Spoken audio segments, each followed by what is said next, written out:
প্রাথমিকে ৩২,০০০ শিক্ষকের চাকরি বহাল। প্রাক্তন বিচারপতি অভিজিৎ গঙ্গোপাধ্যায়ের রায় খারিজ হাইকোর্টের ডিভিশন বেঞ্চের।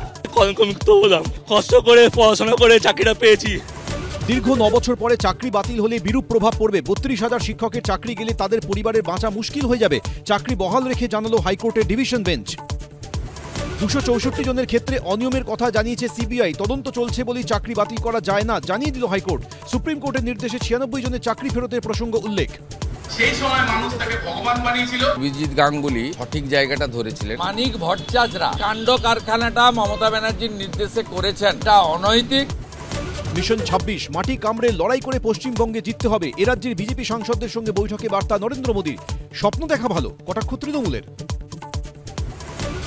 হ্যাংলার দল বিজেপি, সরকার ফেলার চক্রান্ত, চালাকি করে এসআইআর ছক অমিত শাহের, জোর করে পশ্চিমবঙ্গ দখলের জরুরি অবস্থার মতো পরিস্থিতি হবে, হুঁশিয়ারি তৃণমূল নেত্রীর। ভোটের দিন ঘোষণার আগেই প্রধানমন্ত্রী ৭টি জনসভা চায় পশ্চিমবঙ্গ বিজেপি। ডিসেম্বরে রানাঘাটে সভার তৎপরতা, সম্ভাব্য দিন জানতে চাইলেন প্রধানমন্ত্রী। কমিশনের কড়া ডোজ, হু করে কমছে সব ফর্ম ফেরত আসা বুথের সংখ্যা। দুদিনেই ২,২০৮ থেকে কমে ২৯। এক ধাক্কায় মৃত্যুহীন বুথ কমল ৯৯%। এবার হাওড়ার ডোমজুড়ে অসুস্থ বিএলও, কাজের চাপে শরীর খারাপ অভিযোগ পরিবারের। আশঙ্কাজনক অবস্থায় ভর্তি কলকাতার নার্সিংহোমে।